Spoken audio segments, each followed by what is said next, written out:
I used to believe that betrayal came with shouting, that it showed itself in slammed doors, raised voices, broken glass. I thought when someone destroyed you, they did it loudly, but I was wrong. Sometimes betrayal wears pearls and a pastel dress. Sometimes it smiles at you across the mahogany table of a law firm you practically grew up in. Sometimes it's your cousin. No, not cousin. Let's be honest. Your rival, Clarisse. The morning of the will reading was overcast, like even the sky wasn't sure how this story was going to end. The clouds hung low over Manhattan, casting a gray light through the tinted windows of Fielding and Morris LLP. I remember the scent of lemon polish on wood, the thick silence. The way Clarisse crossed her legs and folded her hands delicately on her lap, like she was sitting in a Sunday tea garden instead of my father's final act of legacy. She was wearing white. She always wore white to events that weren't hers. It was her way of pretending she belonged, of outshining without saying a word. Jonathan Fielding, my father's lawyer and someone I'd known since I was 5, sat behind his oak desk. His eyes didn't meet mine when I walked in. That was the first sign. The second was that my name wasn't on the initial folder. The third. The smile Clarisse tried to suppress but couldn't quite hold down. My father had died 3 weeks earlier. Arthur Ashford, titan of the real estate world builder of the Ashford legacy, the man who taught me how to read balance sheets before bedtime stories. We were close, unquestionably close. Or so I thought. In the final months of his life, I had been there. I took over meetings when his voice trembled, carried contracts to his bedside when his hands couldn't. He called me the mind of the company. He told me he was proud. He told me everything would be mine. And yet, to Clarisse Bennett, I leave my entire shareholding in Ashford & Co., as well as the residential properties listed in Appendix B. The words landed like blades across my chest, each syllable a cut I hadn't braced for. I didn't flinch, I didn't speak, I just stared at her. Clarisse, as she lowered her eyes like she didn't feel my gaze burn straight through her perfect little porcelain act. Delilah, Jonathan finally said, there was a supplementary document. You had expressed in writing that you wanted no part in the business, that you wished to pursue a simpler life. I almost laughed. Me, the woman who fought tooth and nail to be taken seriously at board meetings filled with silver-haired sharks, the one who worked 80-hour weeks to make Ashford & Co. the top-tier firm it was. That's impossible, I said evenly. My voice didn't shake. Where is this document? It was emailed, digitally signed, from your personal account. Of course it was. That was the fourth sign, the one that snapped something quiet inside me. Clarisse wasn't just greedy, she was smart. And she'd planned this for longer than I realized. The old me would have stood up, screamed, demanded answers, filed lawsuits, called press, but I didn't. Instead, I leaned back in my chair and gave the same kind of smile she'd worn minutes earlier. I see, I said. No one said a word after that. The silence in the room was so thick it choked. Clarisse avoided my gaze now, the cowardice behind the triumph starting to show. She thought she'd won. She thought the show was over, but it wasn't. It had just shifted stages. That night I walked through Ashford Tower for what should have been the last time my father's portrait still hung above the marble lobby. Arthur Ashford, commanding, composed. But now his legacy was in the hands of a woman who didn't understand the difference between control and stewardship. She didn't know the codes in the archives. She didn't know which tenants needed personal calls and which could be handled by email. She didn't know the soul of this company, but I did. So I didn't mourn, I didn't crumble. I took a breath and vanished. They said I went off the grid, took time to heal, maybe joined some silent retreat in Bali. Let them believe that the truth was I didn't disappear, I transformed. I started where she'd never look, in the wreckage of a failed merger. My father once blocked Bexley Corp, a tech-forward development company with more ambition than strategy. Ironically, the same company Clarisse would soon marry into. Clarisse always wanted glitter, and Bexley was glitter, shiny fast and ultimately hollow, which made it the perfect place to start. I took a new name, Isla D. Rowe. Applied for a consultancy role with a boutique firm specializing in strategic realignment and got myself assigned directly to Bexley's development division. They didn't know who I was. They saw a sharp-tongued analyst with a killer eye for weaknesses, and I found a goldmine. While Clarisse paraded herself as the new face of Ashford & Co., I studied her from the shadows. Her speech patterns, her decisions, her ignorance. She didn't know I was building the trap she'd eventually walk into. She didn't know that every company has a pressure point, and I had just found hers. As I stared out over the city from my new nameless office inside Bexley Tower, I whispered to the skyline, "You took my name, but I'm going to take everything else." Disappearing was the easy part. Grief makes for a convenient mask. No one questions a woman who's just been erased. They whisper about breakdowns, retreats, therapists in the mountains. Some even expressed concern, carefully worded, of course, as if hoping I wouldn't respond.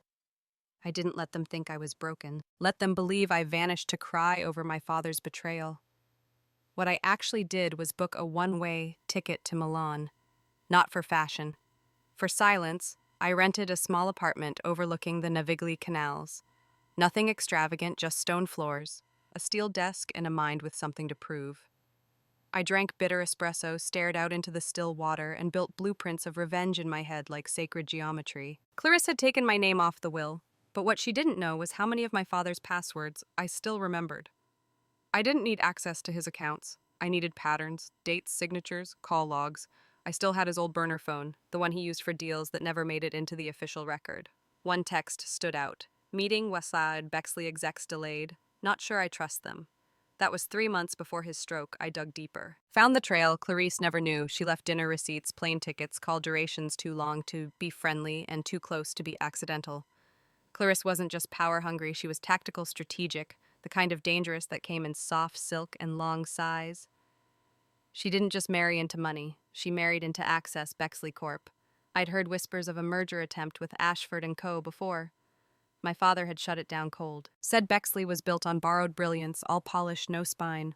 But Clarisse, she loved things that glittered even if they rusted from the inside out. So while she shined in press photos and cut ribbons in my name, I became someone else entirely. Isla D. Rowe, my alter ego. Polished quiet, devastating on paper, degrees, fabricated work experience, restructured references, burned and reborn under my new identity. It took months to perfect the disguise, another 6 to place myself in proximity to Bexley's executive strategy team. I didn't join the company, I advised it. From a boutique consultancy firm out of London, I was loaned out as a strategic asset, a shadow in the room, someone to observe, assess, recommend. They didn't know I once ran an empire bigger than theirs, that I once built housing portfolios while studying for my MBA, that I used to sit beside my father as he reviewed contracts Clarisse couldn't even pronounce. All they saw was Ela detached, precise, untraceable. And through Ela, I entered Bexley like a slow poison. The first thing I noticed, they were drowning in data but starved for vision. Quarterly reports ran deep, but decisions were shallow. Leadership was fractured. Too many egos, too little substance. Clarisse had married into a kingdom of glass, and she was tap dancing on the edge. My first recommendation was surgical refocus, your energy assets portfolio. Sell the Midtown vertical, reinvent your community narrative.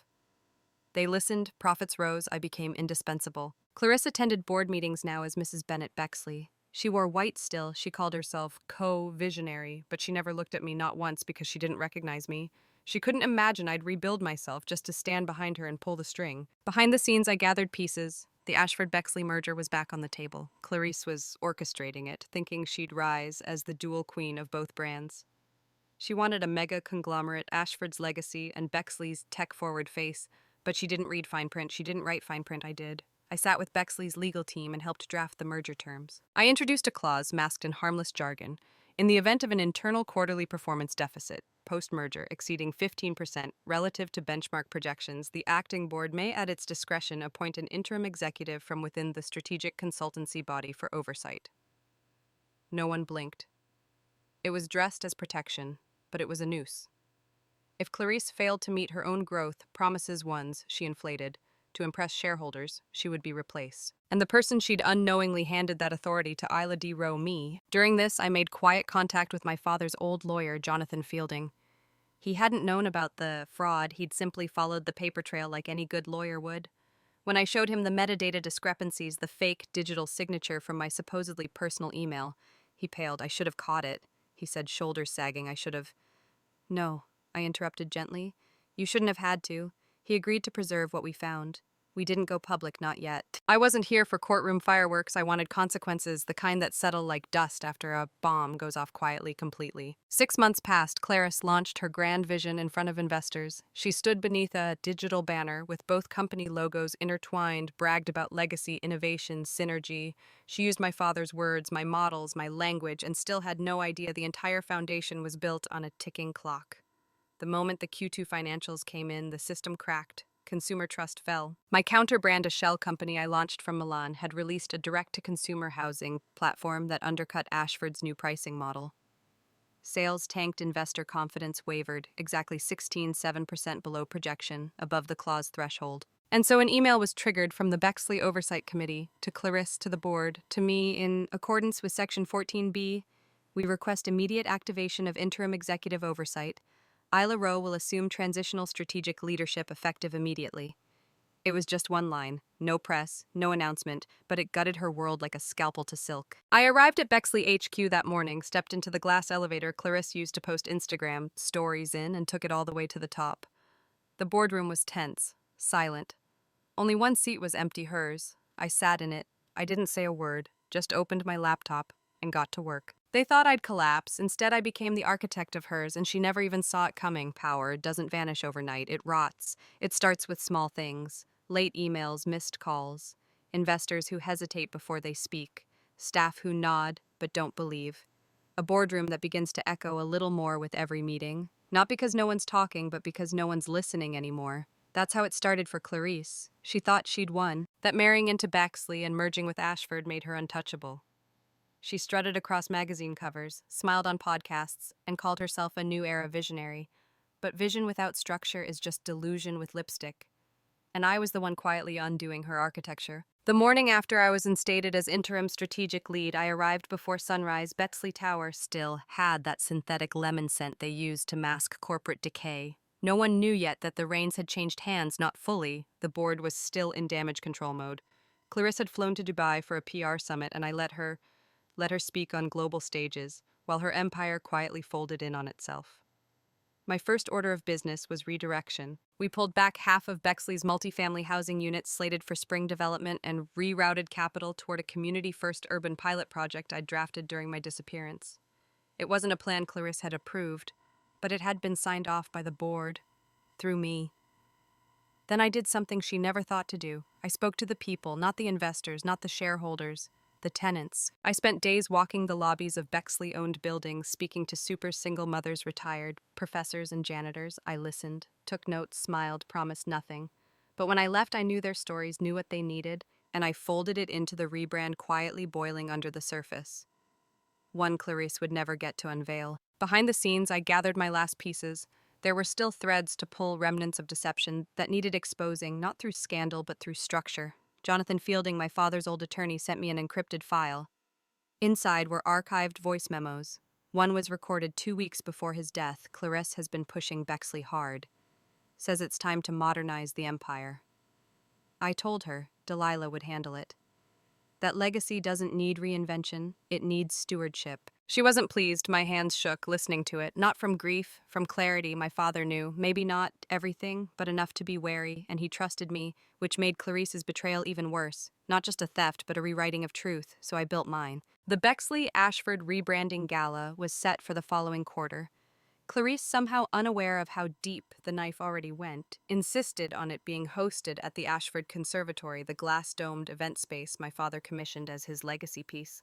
I let her plan it, let her print her name on invitations, let her design banners with hollow taglines like "Two Legacies, One Vision," and I let her walk into that building like she still owned it. She arrived in a floor-length navy gown glittering with crystals. Her hair was curled like royalty, press cameras flashed. Investors shook her hand, and when she turned the corner to step into the main hall, she saw me standing beneath a massive digital display that now read Ashford Legacy Group built on truth, led by vision, no Bexley, no Clarisse, just what remained me. She froze. For half a breath, her eyes darted to the screen, then to the staff, the guests, the press. To me, I didn't approve this, she whispered, stepping forward like I might vanish if she got too close. You didn't need to, I replied, my voice light as crystal. This is your vision, isn't it? Legacy reborn. You're not, she began, but I raised a hand. Let's not perform here, I said. We're past curtains. That night, the gala moved forward without a single Bexley executive speaking. Instead, I unveiled the company's new urban initiative using real stories from tenants I had met, narrated live, paired with their photos and testimonials. People clapped, they wept. It wasn't a pitch, it was a restoration. The name Ashford meant something again. Clarisse tried to speak. She really did. She walked on stage mid-presentation, mic in hand, and forced a smile. I just want to add, but before she could continue, the display behind her glitched, then corrected. Not an error, a trigger. A new slide appeared, the metadata analysis of the fake email sent from me declining my inheritance, the timeline, the IP address. And beneath it, the security footage of Clarisse in Jonathan Fielding's office alone. After hours with his unlocked desktop, the audience didn't gasp. They simply went silent. Clarisse stood still, staring up at the footage like it was a reflection in a mirror she didn't recognize. I didn't speak. I didn't accuse. I just let the room absorb the truth. And truth, when delivered silently, can be more violent than any scream. By the time security discreetly walked her out, the board had already sent her suspension notice. The legal team followed. Press outlets were respectfully declined. I made no public statements. Only one email sent from the Ashford Legacy Group to its internal employees. Leadership is not inherited, it's earned. Thank you for believing in truth even when it speaks quietly. I became the architect of her collapse, not through fury, but through detail, through patience, through structure built from silence. She handed me the match. I just let her walk through the gasoline first. The courtroom smelled like dust and cold ambition, not the kind that builds, the kind that claws. Desperate, flailing sour. Clarisse sat 2 rows ahead, her back ramrod straight, dressed like grief, black silk blouse, pearl drop, earrings and eyes already wet before the hearing even began. I knew that look. I'd seen her rehearse it in front of mirrors when we were teenagers. The trembling lip, the slight tilt of the chin, vulnerability wrapped in performance. But this wasn't a stage, and I wasn't her understudy anymore. The lawsuit wasn't mine. It came from the shareholders. Breach of fiduciary duty, fraudulent, misrepresentation, abuse of power. 3 claims, all backed by documentation. I never once handed in myself. I let the system do the work, let the paper trails do the screaming. Because when the foundation is made of lies, all you have to do is pull the thread and let gravity handle the rest. Clarisse was unraveling. Her new legal team tried to strike confident poses, but their binders shook when they set them down. Because they'd seen the evidence, they knew the weight they carried wasn't argument, it was damage control. And I sat in the second row, silent. Composed, no legal team in sight. I wasn't suing, I was observing, and the entire courtroom knew who the real architect was. Mrs. Clarisse Bennett Bexley. The judge began, eyes hard as glass. You're accused of orchestrating a fraudulent document that altered the distribution of Arthur Ashford's estate, specifically of removing the primary heir, Delilah Ashford, through the creation and submission of a falsified email and digital signature. How do you plead? Clarisse stood, her voice trembling like a child caught mid-lie. Not guilty. Your Honor, I never touched any such document. That email wasn't mine. But it came from your device, the prosecution said flatly. I didn't send it, she snapped. It must have been a setup or a mistake. There it was, the pivot from polished power to panicked denial. The prosecution laid out its case like a slow, exact autopsy. First came the metadata proving the false email originated from Clarisse's home IP address. Then the surveillance footage captured outside Jonathan Fielding's office the night the supposed signature was processed, Clarisse alone using his computer. She shifted in her seat. Her lawyer objected to the footage, overruled. Next, a digital forensic expert testified that the signature file had been copied and pasted from an old employment form of mine. The timestamp had been altered. The trail was clear. Her face, once full of rehearsed tragedy, began to stiffen. Crying had stopped. Now only calculation remained. She was weighing which lies to discard and which ones to double down on.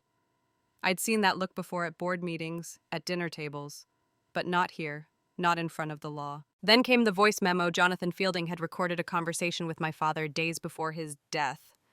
It wasn't meant for court. It wasn't formal, but it was honest. Delilah's the future. Clarisse doesn't see it. She wants flash, but Delilah's the one who listens, who builds. That company is hers, whether the world knows it or not.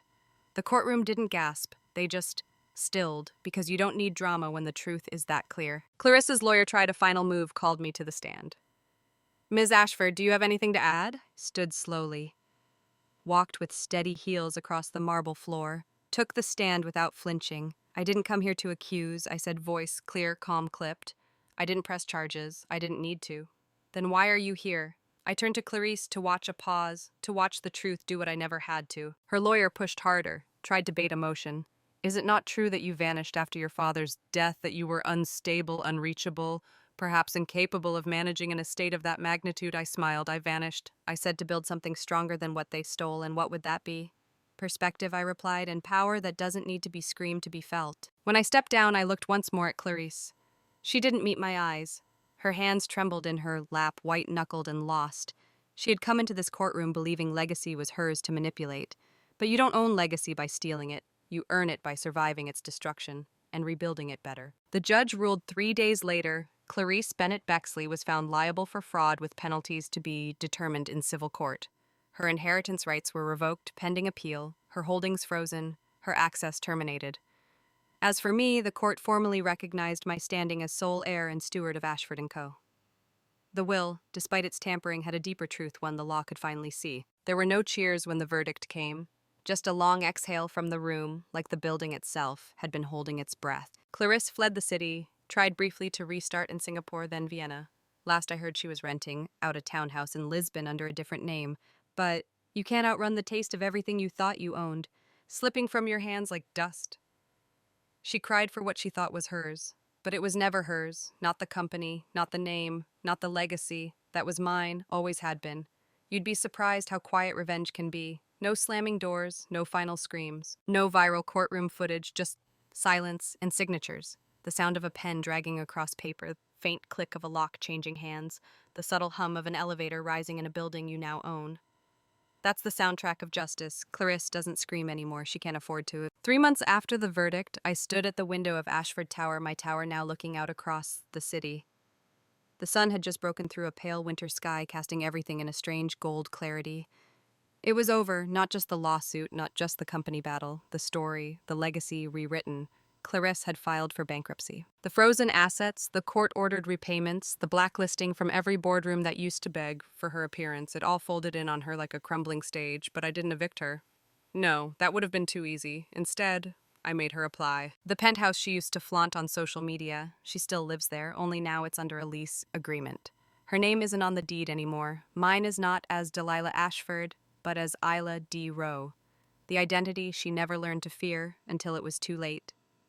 Every month she wires payment to a holding company she doesn't realize I still operate, and every month I let her stay, not out of mercy. But so she wakes up every morning beneath a ceiling that whispers a name she tried to erase and failed mine. People ask why I let her stay, why I didn't sell the place, bulldoze it, reclaim it, and fire. But here's the truth. Destruction is loud, but legacy is patient. She destroyed her own future the moment she tried to forge mine. Now I don't need to remind her who won. She remembers every time her rent clears. Ashford Legacy Group thrived. We didn't just rebuild, we evolved.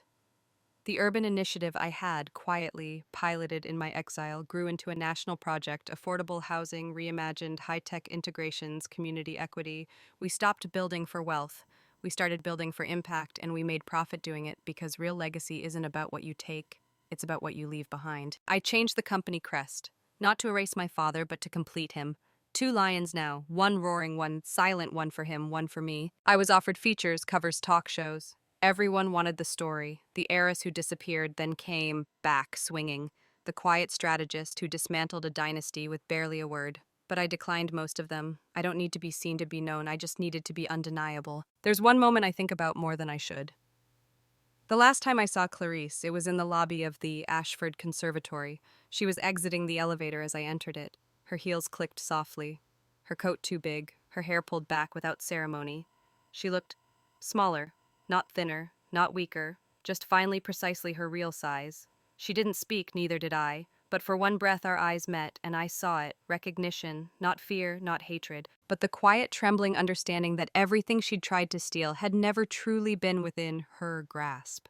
She was playing dress-up in a world built for someone else, and now the masquerade had ended. After that, she stopped showing her face in any building with the Ashford name, but her signature still arrives, her wire transfers still land, and every time I forward a receipt, no message, just a timestamp. Because victory doesn't always look like a war cry. Sometimes it's a number on a line and a silence that lingers. I'm not the girl they tried to erase. I'm the woman who rebuilt herself from omission, from shadows, from silence. And now I own the house, I own the name, I own the narrative. She lied to take my place in the will, so I took the company she married into and made her pay to live inside my legacy every single day.